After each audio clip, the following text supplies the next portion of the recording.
La Nouvelle-Calédonie est française et elle restera française.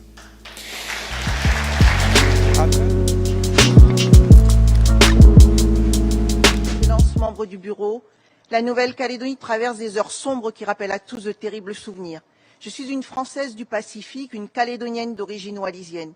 J'ai grandi au village minier de Thio sur la côte est de la Grande Terre. Ce village a été le théâtre d'affrontements, d'une grande violence pendant les événements des années 1980. Dans un climat de terreur, des centaines de personnes n'ont eu d'autre choix que de partir pour ne jamais revenir. J'espérais, comme tous les Calédoniens, que nous et nos enfants n'aurions plus jamais à revivre une telle tragédie. Après ces terribles événements, deux hommes, Jean-Marie Tjibaou et Jacques Lafleur, que tout opposait, ont pris la responsabilité de choisir la voie de la réconciliation et du pardon. Les accords de Matignon en 1988 et l'accord de Nouméa en 1998 ont rétabli la paix et mis en place un processus de décolonisation exemplaire. Des mesures ont été prises pour construire un destin commun et conjuguer légitimité du peuple autochtone et légitimité démocratique des autres communautés. Pour mieux partager le pouvoir institutionnel, 3 provinces ont été créées ainsi qu'un gouvernement collégial réunissant l'ensemble des sensibilités politiques. Un effort de rééquilibrage territorial considérable a été réalisé. La culture kanak a trouvé une place prépondérante. Des cadres locaux ont été formés.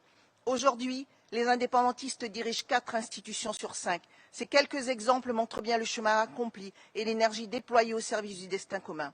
Pourtant, le 13 mai dernier, ce sont 36 années de paix qui ont volé en éclats. C'est l'espoir d'une Nouvelle-Calédonie unie, ouverte et multiculturelle qui s'est évanoui. Avec une violence inouïe, la CCAT, une cellule indépendantiste ultra-radicalisée, s'est attaquée à des habitations, des écoles, des bibliothèques, des centres de soins, des usines, des commerces et a répandu la terreur au sein de la population. Les dégâts humains et matériels sont considérables. 8 morts directs, près de 50 morts indirects, des centaines de blessés, des milliers d'emplois perdus, près de 1,6 milliard de dollars US, 180 milliards de francs de dégâts matériels et une détresse psychologique généralisée. Voici le bilan de l'action de ceux qui ont voulu obtenir par la violence ce qu'ils n'ont pu obtenir par les urnes. Cet acharnement de fureur ne peut donner lieu qu'à une réponse ferme et maîtrisée des forces de l'ordre, dont je salue le courage et le sang-froid. La Nouvelle-Calédonie respecte l'état de droit et la démocratie demeure le socle non négociable de notre société moderne. Une fois que l'ordre sera rétabli, c'est une solution politique qui nous permettra de tourner la lourde page des événements de ces dernières semaines. Cette solution doit être trouvée avec les leaders politiques indépendantistes légitimes, car démocratiquement élus. Le FLNKS a été notre interlocuteur en 1988 et en 1998. Il doit l'être de nouveau en 2024. Depuis le 3e référendum d'autodétermination de 2021, prévu par l'accord de Nouméa, les élus non indépendantistes ont participé à tous les formats de discussion possibles. Jusqu'à présent, les indépendantistes ont malheureusement refusé ces espaces de dialogue. Je profite de cette tribune pour m'adresser solennellement aux élus indépendantistes. La démocratie doit être respectée, le droit international doit être respecté. Il n'y aura pas d'indépendance le 24 septembre 2024, comme l'a annoncé récemment le président de l'Union calédonienne, Daniel Goa, lors d'un discours menaçant, car les Calédoniens s'y sont opposés par 3 fois sous la supervision des Nations Unies.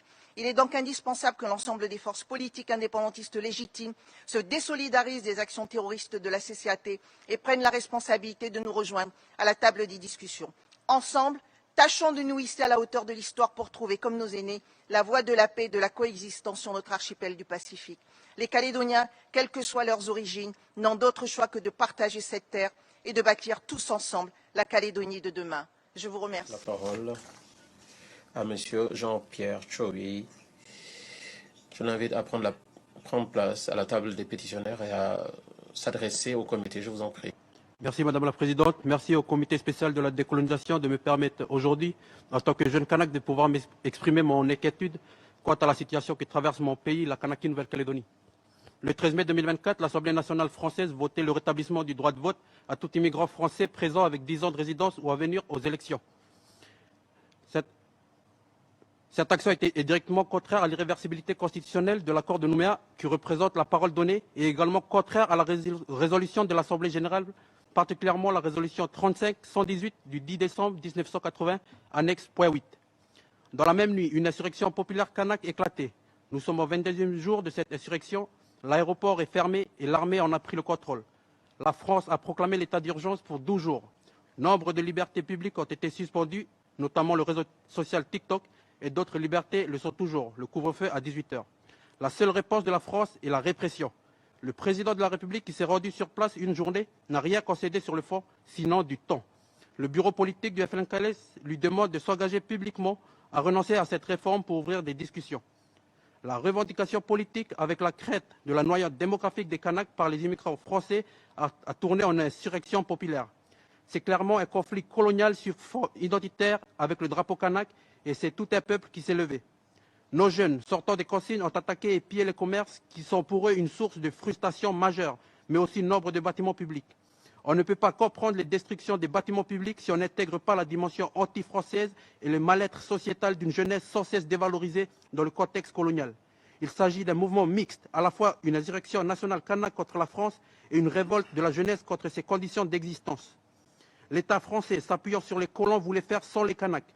C'était évident lors du dernier référendum contesté de l'accord de Nouméa en décembre 2021 où tout le peuple kanak avait refusé pacifiquement de s'exprimer et c'était encore vrai avec l'ouverture unilatérale par la loi constitutionnelle du corps électoral calédonien aux immigrants français arrivés après l'accord de Nouméa. La question kanak que l'État français voulait ignorer est revenue en force. Les Français s'étaient habitués à la paix depuis plus de 30 ans, mais ils avaient oublié qu'il y avait une contrepartie à cette paix. C'était la limitation du droit de vote et l'accession du pays à la pleine souveraineté à la fin de la période. Le président de la République a laissé sur place une mission de médiation et de dialogue composée de 3 hauts fonctionnaires soumis à l'exécutif.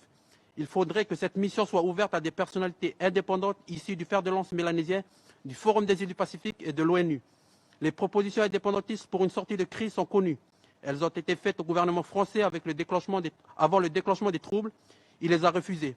Il s'agit de fixer une date ferme d'indépendance. En contrepartie, les Kanaks s'engagent à signer une convention d'interdépendance qui prendra effet le même jour que l'indépendance du pays, dans laquelle la Kanaki s'engagerait à restituer les compétences régaliennes à la France pour qu'elle les exerce au nom de la Kanaki Nouvelle-Calédonie.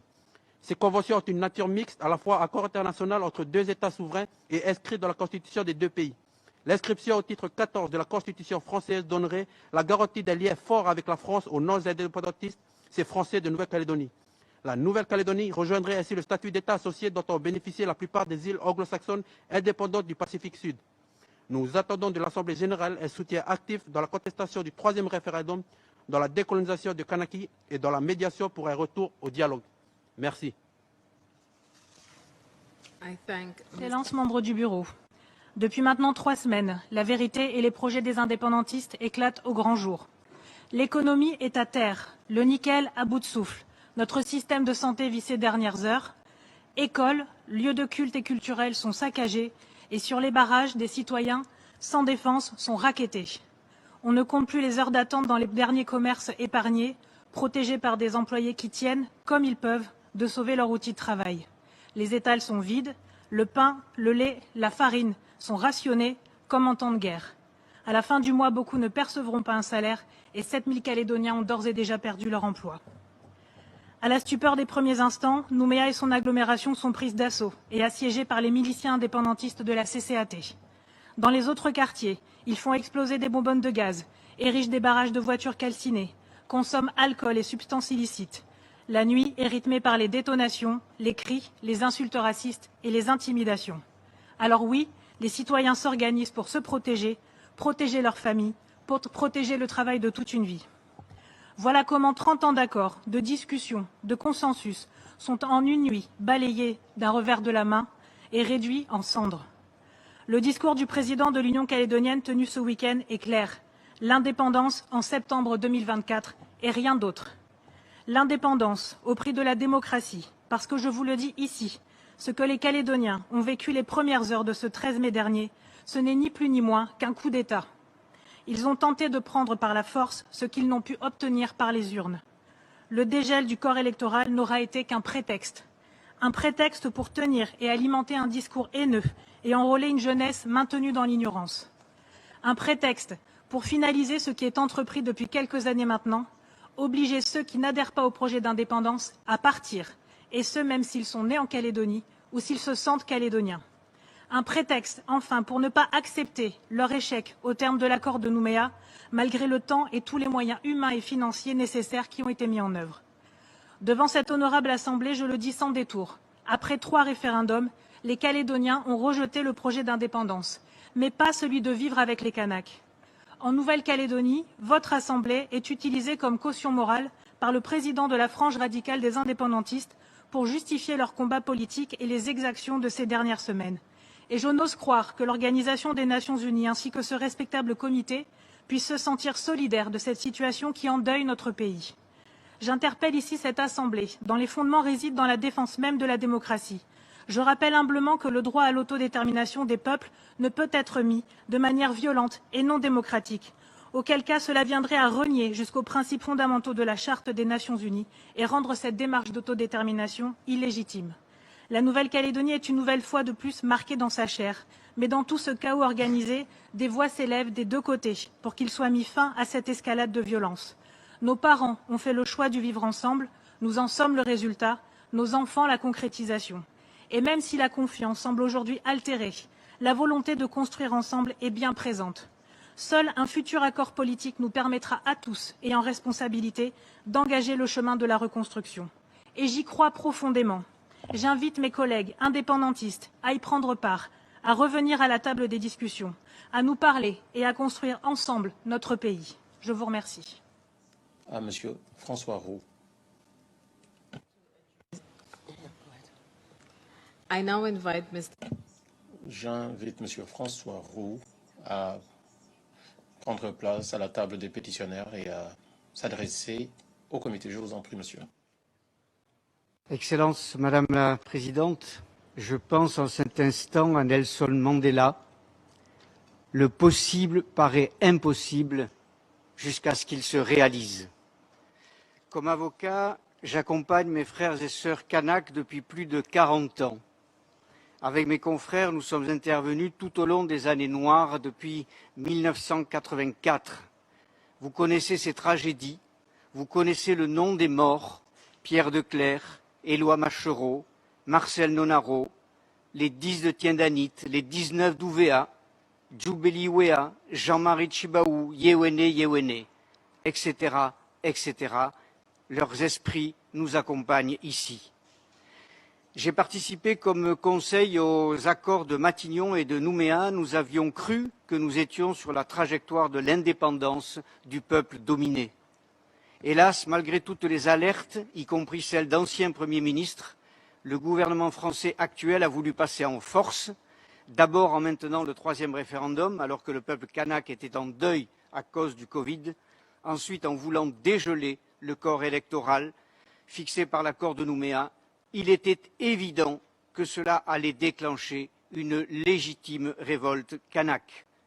Aujourd'hui, l'armée française est déployée sur le territoire et les militants indépendantistes sont pourchassés, traités de mafieux et de voyous par le ministère de l'Intérieur et assassinés par des milices. Nouveau soulèvement après celui du grand chef Ataï, nouvelle répression, jusqu'à quand? Je viens ici vous dire deux choses. Le peuple kanak, peuple implanté sur le territoire de la Nouvelle-Calédonie, antérieurement à l'arrivée du colonisateur français, et soumis par celui-ci à la domination coloniale, est le seul titulaire du droit des peuples à disposer d'eux-mêmes en Nouvelle-Calédonie, selon le droit de la décolonisation tel que ce droit a été développé par les Nations Unies et confirmé par les juridictions internationales. Ainsi, l'intervention dans cette instance de représentants de colons et alliés est une trahison des objectifs de ce comité. Elle doit cesser. Je respecte les personnes, mais je vous demande d'écarter les déclarations de celles et ceux qui s'identifient comme loyalistes à l'égard de la puissance administrante, et je vous demande de n'entendre que la puissance administrante elle-même. Et en deuxième point, je viens vous demander ici d'aider la France à décoloniser. La France, mon pays, ne sait pas décoloniser. Le président Macron lui-même a déclaré le 15 février 2017 en Algérie « La colonisation fait partie de l'histoire française, c'est un crime contre l'humanité, c'est une vraie barbarie ». En Kanaki, le crime se poursuit. Nous, les juristes, nous aimons dire « un problème bien posé est un problème à moitié solutionné ». Alors, s'il vous plaît, aidez la France à réussir la décolonisation de Kanaki, Nouvelle-Calédonie, exigez que cesse la répression qui s'abat sur le peuple colonisé, réaffirmez le droit du peuple colonisé de choisir librement son destin et saisissez l'Assemblée générale d'une résolution en ce sens. organiser dès aujourd'hui une mission de visite et de médiation entre le peuple colonisé et la puissance administrante. Excellente, vous le savez, rien n'arrête la marche d'un peuple colonisé vers son indépendance.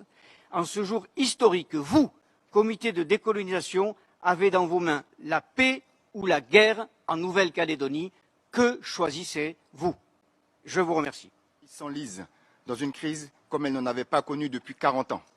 En tant que parlementaire qui a fait le choix de porter la parole des indépendantistes à l'Assemblée nationale française et à l'international dès le 27 février, avec des collègues députés et sénateurs, nous appelions à respecter les principes d'impartialité de l'État et d'irréversibilité des accords de Nouméa. En mars, je prévenais le gouvernement sur le fait que son attitude ne ferait qu'attiser des tensions au lieu de poursuivre vers une décolonisation apaisée. Le 29 avril, la délégation aux Outre-mer de l'Assemblée nationale considérait indispensable de laisser du temps aux négociateurs pour aboutir à un accord global. Mais le gouvernement français a maintenu sa position et un projet de loi constitutionnelle en forme de chantage visant à dégeler le corps électoral pour forcer les conditions d'adoption d'un accord global a été présenté au Parlement. Malgré la multiplication des manifestations pacifiques en Kanaki, dont une historique le 13 avril 2024, malgré une résolution du Congrès de la Nouvelle-Calédonie le 13 mai 2024, exhortant la France à privilégier le dialogue et au retrait du texte, le gouvernement français a maintenu sa ligne de conduite. Aujourd'hui, nous nous retrouvons dans l'impasse annoncée. Officiellement 8 morts dans 6 Kanaks, un territoire volontairement coupé du reste du monde. Fermeture de l'aéroport, empêchant le président du Congrès de la Nouvelle-Calédonie et la représentante du FLNKS à l'ONU d'être présents aujourd'hui devant vous. Déclaration de l'état d'urgence, intervention directe de l'armée pour mater les revendications légitimes des Kanaks, peuple premier en Nouvelle-Calédonie. Répression uniquement dirigée contre les Kanaks, interruption du réseau TikTok, exaction de milices à l'encontre des Kanaks avec la complicité de l'État. Aucune interpellation d'élus, de spécialistes politiques ou juridiques ne parvient à infléchir l'arrogance et l'obstination du gouvernement français. L'action française en Kanaki va à l'encontre de ses engagements de décolonisation vis-à-vis des Kanaks et de l'ONU. Elle ne poursuit qu'un but, sauvegarder ses intérêts géostratégiques. C'est cette posture coloniale qui, en 1946, l'a amené à faire retirer d'autres territoires de la liste des territoires non autonomes. C'est cette posture coloniale qui lui a permis d'accaparer les terres en Guyane, niant l'existence des peuples autochtones. Aujourd'hui, toujours, la France est seule propriétaire des terres de Guyane à plus de 90%. Près de 70 ans après la guerre d'Algérie, 40 ans après les accords de Nouméa, la France est entrée dans une nouvelle phase de répression coloniale. Aujourd'hui, la communauté des nations, dans sa mission de décolonisation, doit, par l'envoi d'une mission de médiation internationale, inciter la France à respecter ses engagements et poursuivre la voie de décolonisation concertée, seule garantie de retour à la paix.